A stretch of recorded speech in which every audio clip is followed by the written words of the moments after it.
All India Radio presents Morning News.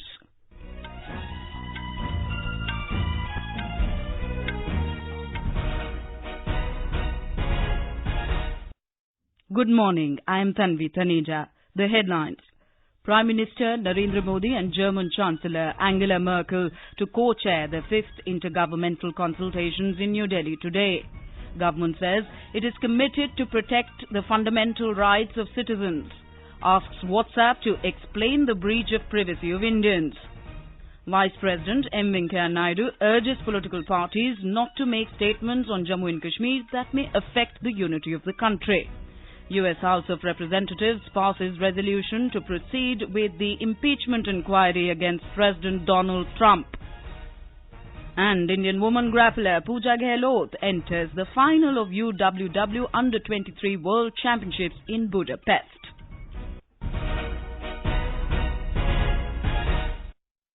Prime Minister Narendra Modi and German Chancellor Angela Merkel will co-chair the 5th Intergovernmental Consultations (IGC) in New Delhi today. The two leaders will also hold talks and discuss a host of bilateral issues, including economic partnership, trade, investment and agriculture. Entire gamut of bilateral issues including science, education, technology, people-to-people contact and cultural exchanges will also be discussed.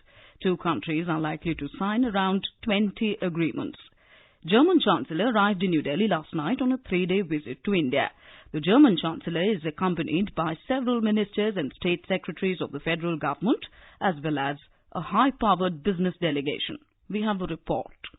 The German Chancellor will be accorded ceremonial reception at the forecourt of Rashtrapati Bhavan today morning. She will visit Rajghat to pay tributes to Father of the Nation Mahatma Gandhi. During the intergovernmental consultations, both sides will discuss on deepening cooperation in traditional sectors such as transport, skill development and energy, and explore possibilities for cooperation in newer areas like green urban mobility and artificial intelligence. The two leaders will have a separate engagement with CEOs and business leaders of both countries. Ms. Merkel will call on President Ramnath Kovind in the evening at Rashtrapati Bhavan. The German Chancellor is scheduled to interact with Indian women leaders and address a business forum today. Anupam Mishra, AR News, Delhi. The centre has said that it is committed to protect the fundamental rights of citizens, including the right to privacy.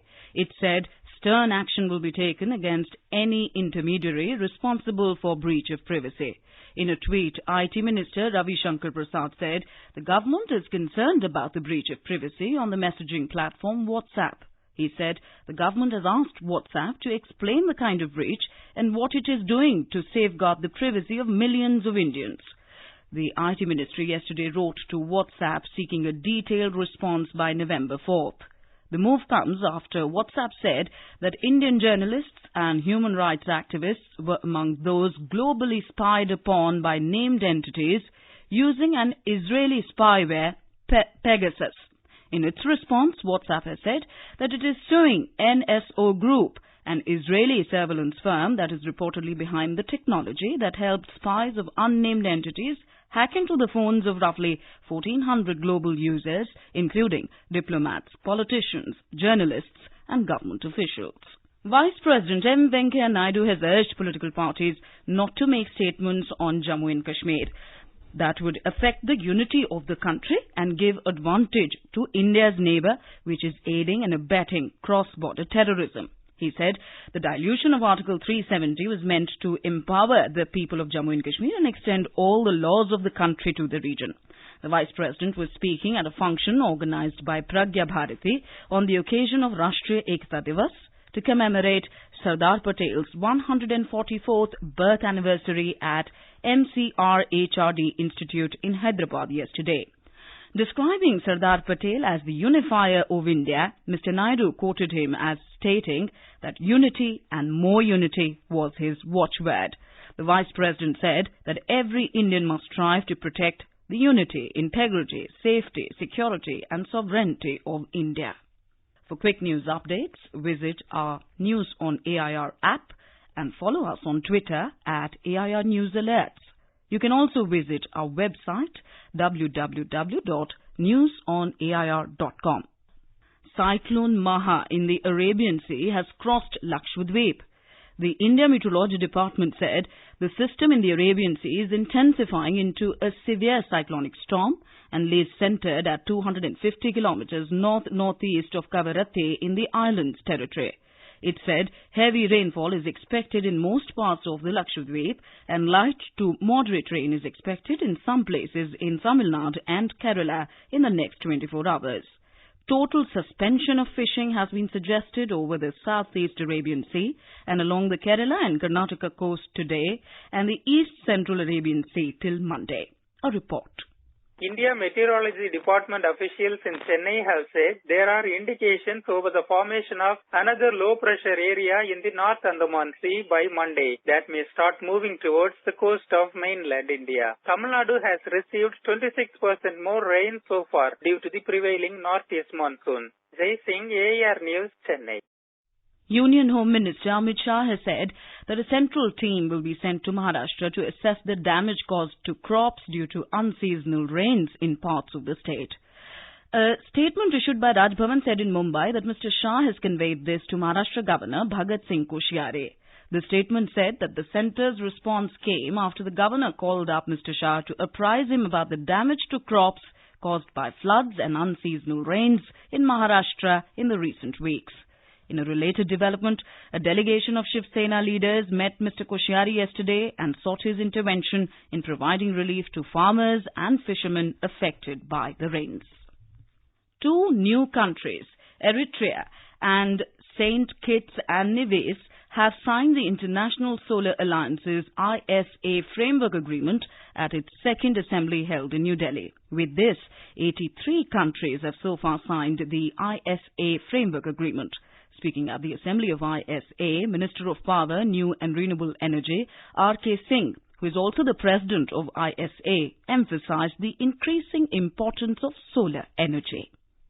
The environment is important for the people of the world, and the ISA has been set up by India and France for this environment, for making the environment healthy, for reducing our carbon footprint, which we think is one of the most important issues confronting the people of the world today.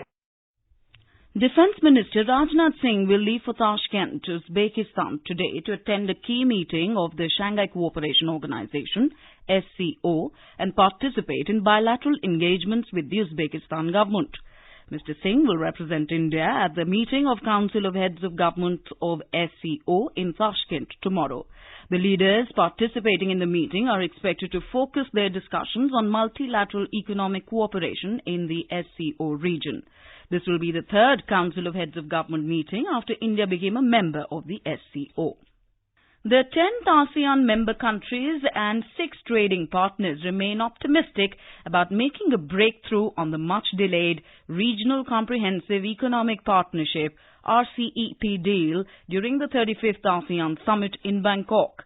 Thailand Deputy Prime Minister Jurin Laksanavist said some issues have yet to be agreed upon and negotiators are scheduled to meet today and tomorrow to settle them out. Union Commerce Minister Piyush Goyal has arrived Bangkok this morning to take part in the deliberations. A report. The Regional Comprehensive Economic Partnership RCEP was launched in November 2012. The main objective of RCEP is deepening economic cooperation between 10 ASEAN nations and 6 trade partners. Trade partners are India, China, Japan, South Korea, Australia and New Zealand. If the RCEP gets finalized, the 16 countries will form a major trading bloc across domestic product, accounting for around 1/3 of the world's gross domestic product. Once the RCEP comes into effect, the agreement will cover nearly half of the world's population. With KK Lal's report from Bangkok, Tanvi Khurana, AIR News. The U.S. House of Representatives has passed a resolution to formally proceed with the Democrat-led impeachment inquiry against President Donald Trump. The resolution sets the stage for the next phase of investigation into a whistleblower's complaint which alleges that the U.S. president attempted to pressure Ukraine to interfere in the 2020 presidential elections by investigating the family of his potential political rival, former Vice President Joe Biden. And now, under the Ek Bharat Shreshtha Bharat program, we bring you a story from Visakhapatnam in Andhra Pradesh. Ek Bharat Shreshtha Bharat Bharat, Shrestha Bharat is helping us actively enhance interaction between people of diverse cultures living in different states and union territories in India. The program leads to an enhanced understanding and bonding between one another, thereby strengthening the unity and integrity of India. Ms. Gurmeet Soni, who settled down in Andhra Pradesh from Punjab, appreciated the initiative of the Prime Minister, saying that it imbibes oneness feeling among people despite different cultures, castes, religions. Though non-local, the local culture impressed their law, he said. The city itself, with its large-hearted hospitality, adopted innumerable cultures and communities, became a fitting home. That was how I found a home away from home. The government geared up this year to reboot the Ek Bharat, Shrestha Bharat program to make it a high visibility campaign similar to Swachh Bharat. Srinivas Mahesh reporting for AR News, Visakhapatnam. Ek Bharat, Shrestha Bharat. President Ramnath Kovind and Prime Minister Narendra Modi have greeted the people on the occasion of Formation Day of Punjab, Haryana, Madhya Pradesh, Chhattisgarh, Karnataka and Kerala. In his message, the President said, "May these regions and the country scale newer heights in the years to come." In a series of tweets, the Prime Minister wished the people of these states happiness, prosperity and all-round development. In sports, Indian woman grappler Pooja Gehlot, 53 kg, has entered the finals after beating Turkey's Zeynep Yetgil in the semi-finals of the UWW Under-23 World Championships 2019 in Budapest last night. Pooja scripted a superb comeback as she fought her way from a 2-4 deficit to win 8-4 against Yetgil, a gold medalist at the Junior European Wrestling Championships in 2018. In the summit clash today, Pooja will be up against Haruno Okuno of Japan. No Indian has ever won a gold in the last 3 editions of the UWW Under-23 World Championships. In Bihar, on the second day of the Chhath Puja festival, Karna would be observed this evening. After paying obeisance to the god, devotees would take prasad of kheer. With this, 36-hour-long fast of devotees without water would begin. Tomorrow, devotees would offer Sandhya Arghya to the setting sun on the ghats of the river, ponds and water bodies. On Sunday morning, with Pratah Arghya offered to the rising sun, the 4-day-long festival will end.